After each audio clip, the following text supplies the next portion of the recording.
మీ బంగారం తాకట్టులో ఉందా? విడిపించుకోలేక ఇబ్బందులు పడుతున్నారా? అయితే మీ బంగారాన్ని వెంటనే విడిపించి కొంటాం. గణేష్ గోల్డ్. మీరు సంప్రదించాల్సిన ఫోన్ నంబర్లు 9160 266 916 87126 19507. నమస్తే, వెల్కమ్ టు బీఆర్కే భక్తి. నేను ఝాన్సీ. ప్రస్తుతం మన స్టూడియోలో మనతో పాటు ఉన్నారు డాక్టర్ రంగి కమల గారు. మరి అమ్మని అడిగి మనకున్న సందేహాలన్నింటినీ కూడా నివృత్తి చేసుకుందాం. నమస్కారం అమ్మ. నమస్తే అమ్మ. అమ్మ, అసలు కర్మ సిద్ధాంతాలు అనే వాటి గురించి చాలామంది, కొంతమంది నమ్ముతారు, కొంతమంది నమ్మరు. సో అసలు ఈ కర్మ సిద్ధాంతం యొక్క ప్రాముఖ్యత ఏంటమ్మా? బీఆర్కే ప్రేక్షకులందరికీ నమస్కారం. కర్మ సిద్ధాంతం అనేటువంటిది మనం చేస్తున్న పనులు, ఏ పనులైతే మనం చేస్తున్నామో ఆ పనుల మీద ఆధారపడి ఉంటుంది. మనకు రమణ మహర్షి అంటారు, ఏ కర్మ చేస్తున్నామో ఆ కర్మ యొక్క ఫలితాన్ని మనం తప్పించుకోవడానికి వీల్లేదు. ఒకవేళ ఇప్పుడు తప్పించుకున్న వడ్డీతో సహా అది అనుభవించాల్సిందే అని చెప్పేసి చెప్తుంటారు.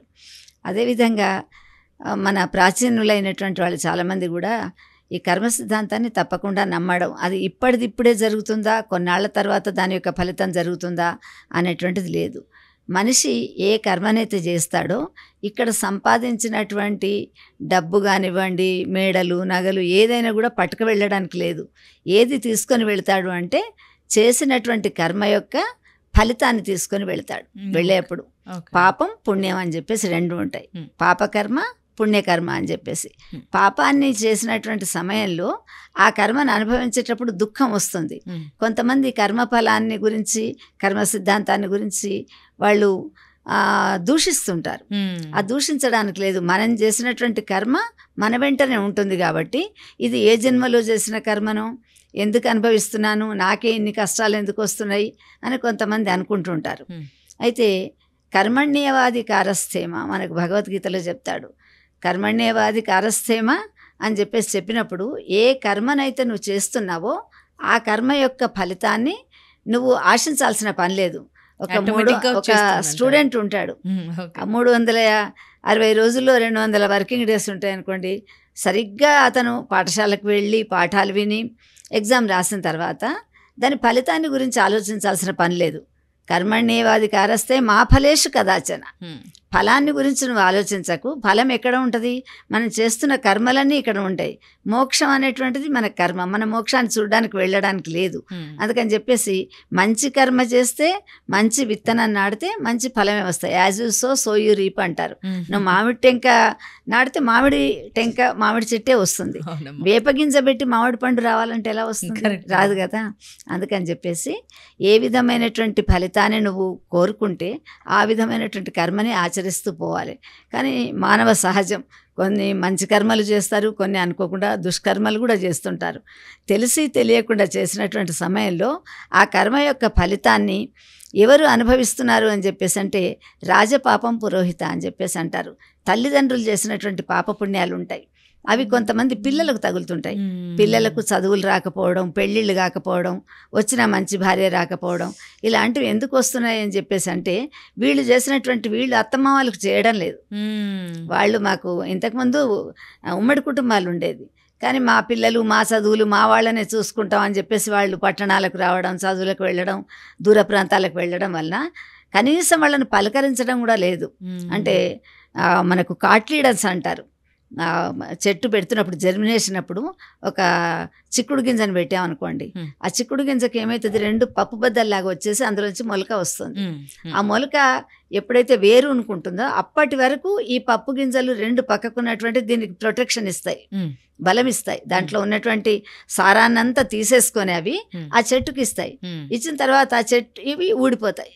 వృద్ధాప్యం వచ్చిన తర్వాత తల్లిదండ్రులు కూడా అట్లానే వెళ్ళిపోతారు. ఆ విధంగా చెట్టు ఏమనుకుంటుంది, నా గొప్పతనమే అనుకుంటుంది, నా వేర్లతోనే వచ్చాను అనుకుంటుంది. కానీ దానిది కాదు. కానీ ఇప్పుడు మనం చూస్తుంటాం, కొన్ని చోట్లలో చూస్తుంటే ఈ మధ్య కుక్కలను పెంచుతున్నారు. కుక్కలను తీసుకొని తిరుగుతూ ఉంటారు. అంటే చేసినటువంటి కర్మ ఏదైతే ఉంటుందో వాటికి మనం ఫలితాన్ని ఎందుకు దాన్ని సేవ చేస్తున్నాము అని చెప్పేసి అంటే ఇక్కడ తల్లిదండ్రులు తప్పించుకున్నారు.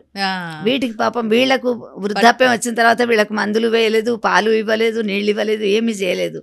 కానీ అక్కడ ఏమంటున్నారు, మనకు పశుపుత్ర సుతాలయ, ఎవరికైతే మనం చేస్తులేమో ఆ చేయనటువంటివన్నీ కూడా ఏదో రూపంలో మనకు వచ్చేస్తాయి, చేయించుకుంటాయి మళ్ళీ అవి. ఇప్పుడు కుక్కలు నేను విదేశాల్లో చూస్తుంటా, ఆ కుక్కలు వెళుతుంటే వాటికి పాపం కవర్లు పట్టుకొని పరిగెత్తుతుంటారు వాళ్ళకి మలమూత్రాలు తీసేందుకు అని చెప్పేసి. కానీ తల్లిదండ్రులకు దగ్గరికి వచ్చి కనీసం పలకరించే టైం కూడా ఉండదన్నమాట. అంటే ఈ పశు పుత్ర సుతాలయం, ఎవరైతే పశుపత్ని సుతాలయం, సుతుల రూపంలో వస్తారు. సుతులు ఎలా వస్తారు? బిడ్డలు కొడుకులు అనేటువంటి వాళ్ళు మిత్రుల రూపంలో వస్తారు, శత్రు రూపంలో వస్తారు. శత్రు రూపంలో వచ్చి వాళ్ళ దగ్గర ఉన్నదంతా లాక్కునే వాళ్ళు ఉంటారు, మిత్రుల రూపంలో వచ్చేసి కూడా వాళ్ళకి సేవ చేసే వాళ్ళు ఉంటుంటారు.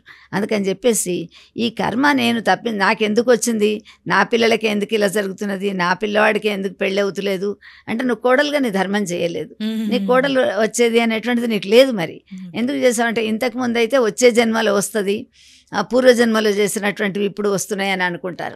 కానీ కలియుగంలో అలాంటి లేదు. ఇప్పుడు మీరు చేసినటువంటిది వెంటనే బాలు ఎంత స్పీడ్గా మీరు కొడుతున్నారో అదేవిధంగా మనకు రిజల్ట్ కూడా వచ్చేస్తున్నది. అందుకని చెప్పేసి ఏది కూడా మనకు చాలా వ్రతాలు కథలు పురాణాలు ఎన్నో చెప్పినటువంటి వాటిలో, అంటే ఈ మధ్య చదవడానికి కాంపిటేటివ్ చదువులు అవడం వల్ల ఆ కాంపిటీషన్ కోసం అని చెప్పేసి చదువుకుంటున్నారు తప్ప పూర్వీకులు అయినటువంటి వాళ్ళు అమ్మమ్మలు నాయనమ్మలు ఉంటే అందులో కథలు పురాణాలు ఏదైనా చెప్తూ ఉండేవాళ్ళు. కానీ ఇప్పుడు చెప్పేవాళ్ళు లేదు, వినే టైం పిల్లలకు లేదు, చెప్పే టైం తల్లికి లేదు. ఈ విధంగా జరుగుతున్నాయి.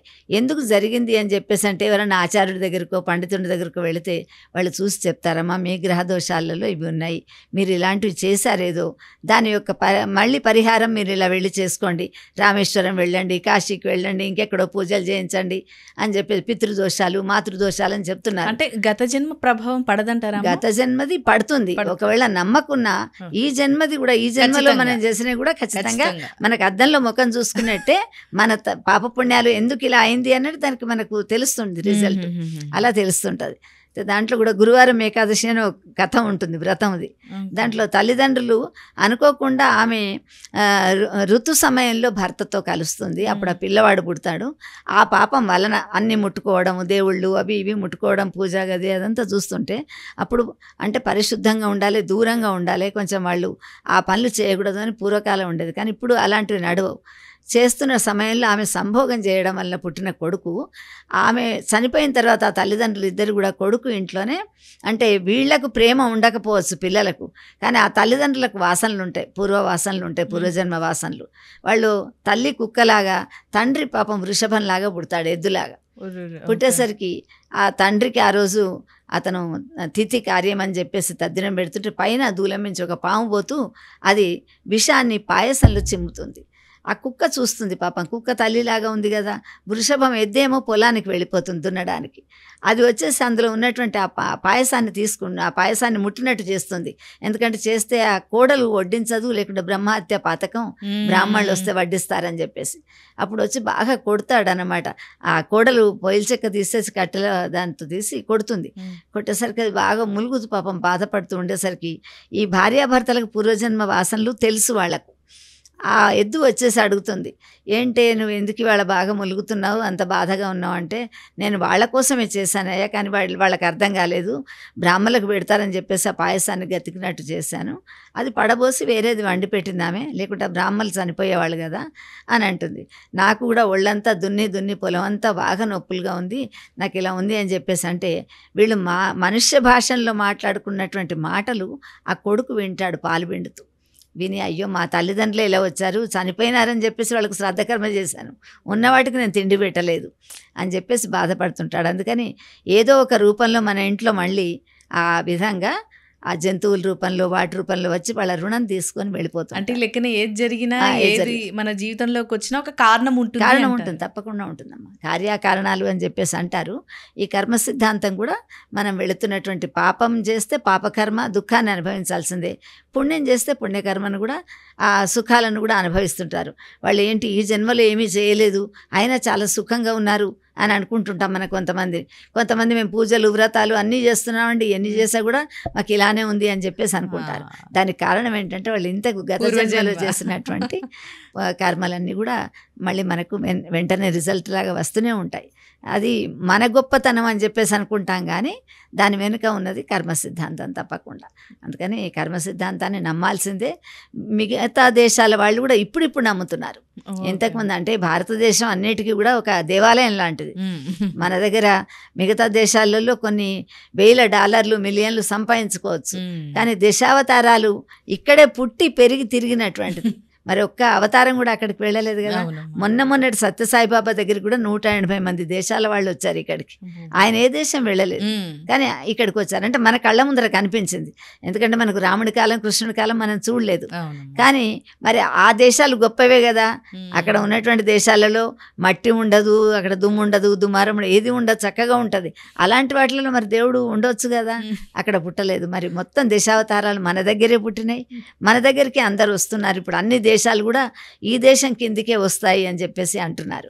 అది ఎప్పటి నుండో అంటున్నారు, ఇప్పుడు మనకు కనిపిస్తున్నది. యుద్ధాలు, వాళ్ళల్లో వాళ్ళు కొట్టుకోవడాలు, చేయడాలు, బాంబులు ఎన్నో చూస్తున్నాం మనం. అందుకని చెప్పేసి భారతదేశం కర్మ సిద్ధాంతాన్ని బాగా నమ్మినటువంటి దేశం ఏది అంటే మన దేశం, మన సనాతన ధర్మం, మన హిందూ ధర్మంలోనే ఈ గొప్పతనం ఉన్నదన్నమాట. ఓకే అమ్మా, కర్మ సిద్ధాంతాల గురించి, వాటిపై మనం పెట్టుకోవాల్సిన నమ్మకాల గురించి కూడా చక్కటి వివరణ ఇచ్చారమ్మా. ధన్యవాదాలు. నమస్కారం.